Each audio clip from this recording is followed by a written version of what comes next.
All right everybody, we are back with another Saturday video. और आज मैं एक ऐसी रियलाइजेशन की बात करने वाली हूँ जो मुझे अपनी ज़िंदगी की काफ़ी ज़्यादा देर बाद जाकर रियलाइज़ हुई। खैर, हम बात कर रहे हैं आज सेल्फ़ रिस्पेक्ट की। अगर आपको एक 5 साल के बच्चे को ये समझाना हो कि सेल्फ़ रिस्पेक्ट क्या होती है तो आप कैसे समझाओगे? मेरे साथ ये इंसिडेंट हुआ और तब जाके मुझे रियलाइजेशन हुई कि एक 5 साल के बच्चे को समझाने के लिए मुझे पहले खुद समझना पड़ेगा असलियत में कि सेल्फ़ रिस्पेक्ट होती क्या है।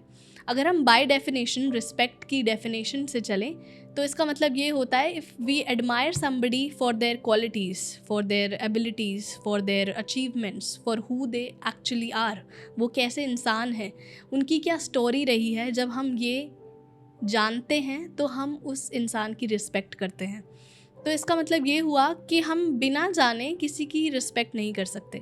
अब आप में से कुछ लोग ये कहेंगे कि अरे नहीं, हमने तो सबकी रिस्पेक्ट करनी चाहिए। मैं उस वाली रिस्पेक्ट की बात नहीं कर रही। मुझे पता है कि हमें चाहे कोई गार्ड हो या सीईओ, सबकी रिस्पेक्ट करनी चाहिए। वो रिस्पेक्ट की टर्मिनोलॉजी अलग है कि आपको सबके साथ सामान्य तरीके का व्यवहार करना चाहिए। ये तो आपके बेसिक एटिकेट्स में आते हैं। बट मैं जिस रिस्पेक्ट की बात कर रही हूँ, जब हम कहते हैं कि हमें एक पर्टिकुलर इंसान की डीप रिस्पेक्ट है, वो एक सोल्जर है, वो एक वॉरियर है, उसकी ये स्टोरी रही है और मुझे ना ये इंसान बहुत पसंद है।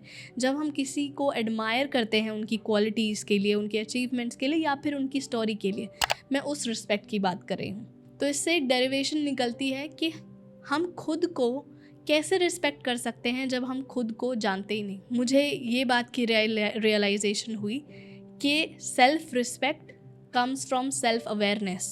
जब आप खुद के थॉट्स, खुद की काबिलियत, खुद की गट फीलिंग और खुद के आइडियाज़ को नहीं पहचानते तो आप खुद की रिस्पेक्ट कैसे कर पाओगे?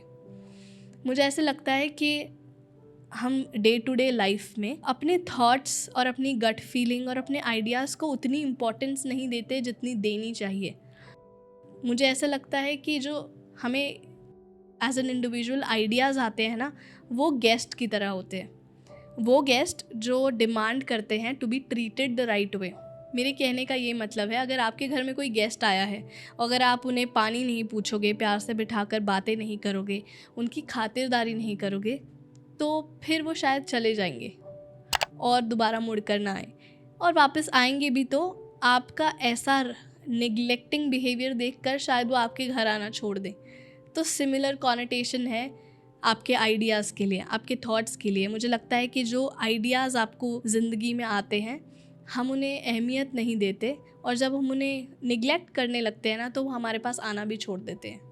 तो ये एक मेरी रियलाइजेशन थी जो मुझे अपनी ज़िंदगी की काफ़ी लेट स्तर पे जाके रियलाइज़ हुई कि self respect actually comes from self awareness. तो अगर आपसे कोई 5 साल का बच्चा पूछे तो आपको पता है कि आपको उसे कैसे समझाना है। मुझे पता है आज की वीडियो बहुत मेन स्ट्रीम टॉपिक नहीं है, मेन स्ट्रीम स्टोरी नहीं है, मगर ये एक छोटी सी बात है बट बहुत इम्पैक्टफुल है। अगर आपको ये स्टोरी पसंद आई, if you have found it valuable, तो please share it with somebody who may need it. And thank you so much for supporting Hocus Pocus with Anshul, which is India's first magical podcast, जहाँ पर every Thursday मैं करती हूँ experts and leaders से बातें, and me being a magician उनके साथ magic perform करती हूँ। एंड ऑन एवरी सैटरडेज हम करते हैं ऐसे ही दिल की बातें, डेली रियलाइजेशंस पर चर्चा। तो अगर आप अपनी नॉलेज को अपग्रेड करना चाहते हो, मोटिवेट होना चाहते हो या फिर एंटरटेन होना चाहते हो, तो this is the right channel for you. And I will see you again on every Thursday and Saturday 7 p.m. Please subscribe.